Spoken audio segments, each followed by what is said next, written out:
Once upon a time, there was a remote village nestled in the mountains. The locals had their own set of beliefs and worshipped the deities in their own ways. They believed that the deities were supernatural beings that interacted with humans to elevate their consciousness beyond the mundane aspects of life. The villagers had a unique way of worshipping their gods. They celebrated their presence with grandeur and splendor. They would gather in the temple and offer fruits, flowers, and sweets to please them. They firmly believed that their deities would bestow them with good health and fortune if they were pleased with their offerings. The villagers' beliefs were deeply rooted in their culture and traditions, and they passed them down to their younger generations. The deities they worshipped were mostly male figures, but they never refrained from worshipping the female figures as well. As time passed, other religions and beliefs started creeping into their village. They were introduced to the concept of monotheistic religions and polytheistic beliefs that worshipped multiple deities. Some even denied the existence of a supreme eternal creator deity.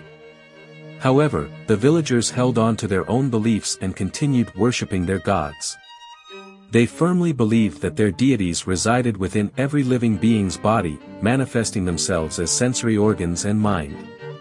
The deities were associated with an afterlife, where human beings who lived an ethical life would become guardian deities and live blissfully in heaven. But the villagers also knew that this joy could be lost with the loss of merit. Thus, they continued to celebrate their deities' presence and offered their services to them with immense devotion and faith. Their traditions and beliefs became their way of life, and they never shied away from preserving the customs that defined them. The origins of the word deity are rooted in various ancient languages.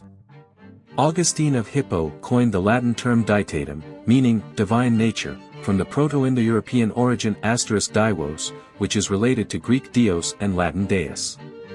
The ancient Indian word deva, meaning a shining one, also stems from this same root, with Devi being the related feminine equivalent.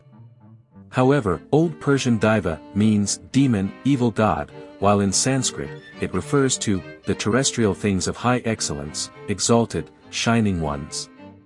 The term God is closely linked to deity and refers to a supreme being originating from the Proto-Germanic *guthan, meaning that which is invoked, and is derived from pie *gut-.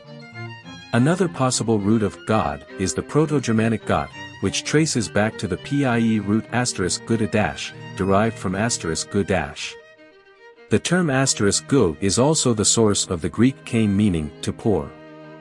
Although originally neuter, the word God and its other Germanic equivalents later shifted to primarily masculine under the influence of Christianity. However, it is important to note that all ancient Indo-European cultures and mythologies recognized both masculine and feminine deities. The person on the other end of the phone sighed. "Oh, I thought it was all the same thing." The customer was looking for a script about Greek mythology, but didn't know any particular figure to focus on. The customer service representative patiently explained that Greek mythology had countless gods, goddesses, heroes, and creatures, and that each had their own unique stories and characteristics. "Let me tell you about one of my favorites," the representative offered. "Have you heard of Medusa?" The customer perked up. "No, but that sounds interesting." The representative proceeded to tell the story of how Medusa was once a beautiful woman, but was cursed by Athena and transformed into a hideous creature with snakes for hair. Anyone who looked at her directly would turn to stone.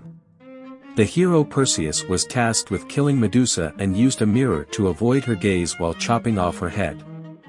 The customer was fascinated and thanked the representative for the story. They hung up, eager to research more about mythical figures from Greece. Meanwhile, the representative smiled, happy to have shared their love for Greek mythology and helped someone discover a new interest. Long ago, in prehistoric times, there were believed to be deities that watched over the earth. Evidence of their existence has been gathered by scholars through cave paintings and inscriptions. These drawings often feature animals, hunters, and various rituals. In the past, prehistoric female figurines were interpreted by archaeologists to be a representation of a single, primordial goddess. However, modern archaeologists now say that it is impossible to completely identify any of these figurines as representations of a deity.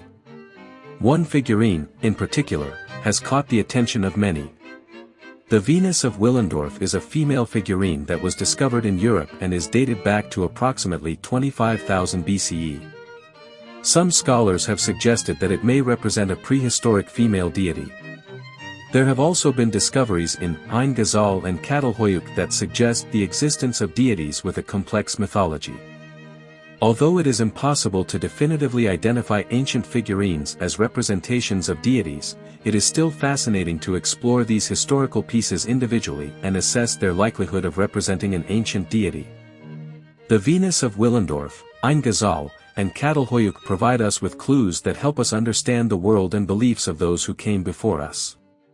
Do you want to explore more Greek mythology stories? Who do you want to see featured next? Subscribe and leave a comment below to let me know. I'll see you in the next video.